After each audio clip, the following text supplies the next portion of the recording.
So let's talk about winners and losers. Let's summarize the night, and then we'll get to some specific clips later.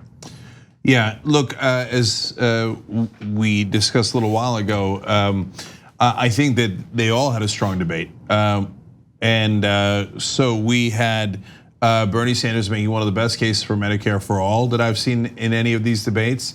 And I love that he pointed out the fact that it cost every family in America, for a family of four, $12,000 a year in healthcare costs, and that Medicare for all would get rid of that, and that you'd have better coverage. And he talked about dental and vision. And when he did, he pointed to every body part. He's like, vision and dental. It's a little like my dad, but I loved it, and it's true, and it made a good point.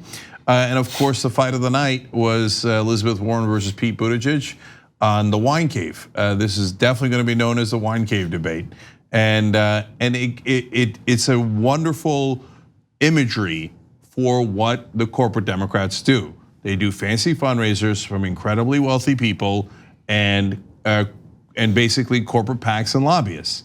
And so, and the fact that Pete Buttigieg had it in a wine cave was a disastrous idea. And why? I mean, it reminds me of Hillary Clinton doing paid speeches at Goldman Sachs before running for president.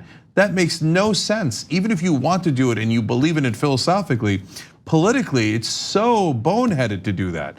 So why did Hillary do that? Why did Pete Buttigieg have a fundraiser in a wine cave? Because that's who they are. They just can't help themselves. And so, unfortunately, in every debate I've ever seen in my life, including in 2016, Bernie didn't make a big enough deal out of that, and the fact that they serve the donor class. But finally, we're having at it.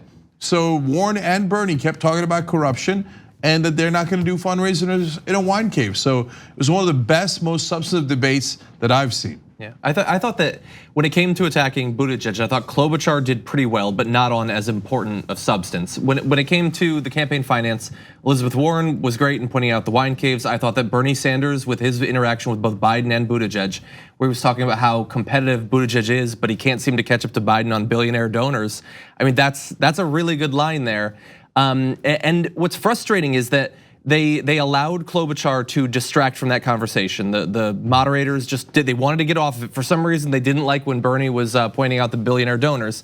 And so it didn't last as long as it should have. And also, you can't count on moderators to ask questions about that sort of thing. I mean, Buttigieg has faced a lot of public pressure over his financing, and even then it wasn't a question from the moderators. I mean, yes, he was in the wine cave, that's true. But he also spent 2 days doing Wall Street fundraising as well. And he had that big line about how, the Dow Jones is doing well, but where I come from, people don't measure the strength of the economy with the Dow Jones. Yeah, but where you're fundraising, they do measure it based on the strength of the Dow Jones. So if he's gonna pitch himself as some sort of everyman, but his fundraising is anything but, you would think there'd be some sort of follow-up about that when it's been a recent news story. See, that's a great point, because we talked about how almost all the questions are from a right-wing perspective. Oh, the economy's doing great. How do you answer for that? Oh my God, impeachment is unpopular. By the way, none of which is true. Impeachment is popular. The wages have not gone up, and Bernie Sanders pointed out wages went up by 1.1%. Where's the great economy that you're talking about? And they did a great job of rejecting the premise of that particular question. But every question is framed from a right-wing perspective. Yet you never get a moderator asking about, hey, how come you're raising money from not just billionaires? I actually think that's overdone. I think raising money from wealthy people is a lot less problematic than taking corporate PAC money and lobbyists being bundlers for your campaign. But they never ever ask that. Isn't that amazing? And isn't that so telling of the mainstream media that they never talk about the #1 issue in terms of what determines the outcome of legislation and elections? I know. Which is money. Because if you raise awareness or draw attention to how politicians are influenced by money, what does that say about mainstream press that takes advertising dollars from massive corporations that don't want negative news coverage, right? I think that there's a similar draw there, or similar issue there. And you're right, they get super uncomfortable. It happens when you go on Cuomo's show and you bring up corruption, he seems to want to get off it right away. It happens everywhere in corporate media. But we're gonna go to David Dayen in just a minute. But Jayar, I wanted to give you an opportunity to share your thoughts. Well, I guess the thing is, if it comes to who again, everyone is in their corners. You know, you got everyone has their guy.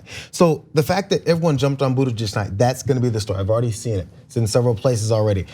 There's one headline: several candidates gang up, multiple candidates gang up or pile on Buttigieg and his big money. But the thing is, Buttigieg has been flying by without saying much. I've been saying it every time. So he's no longer, he's not very, he's not a threat to anyone. Everyone's like, I like that guy. He doesn't say much, but he says a lot.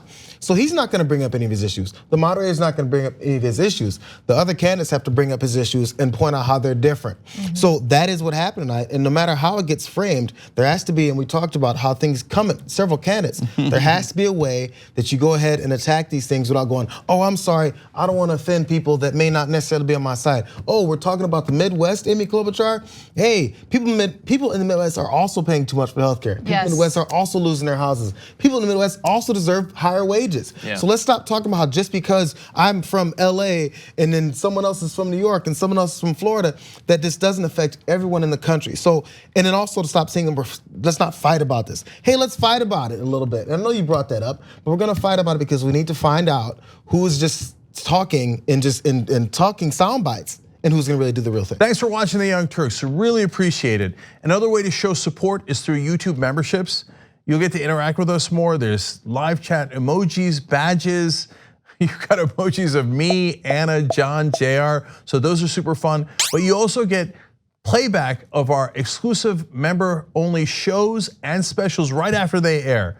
So all of that, all you gotta do is click that join button right underneath the video. Thank you.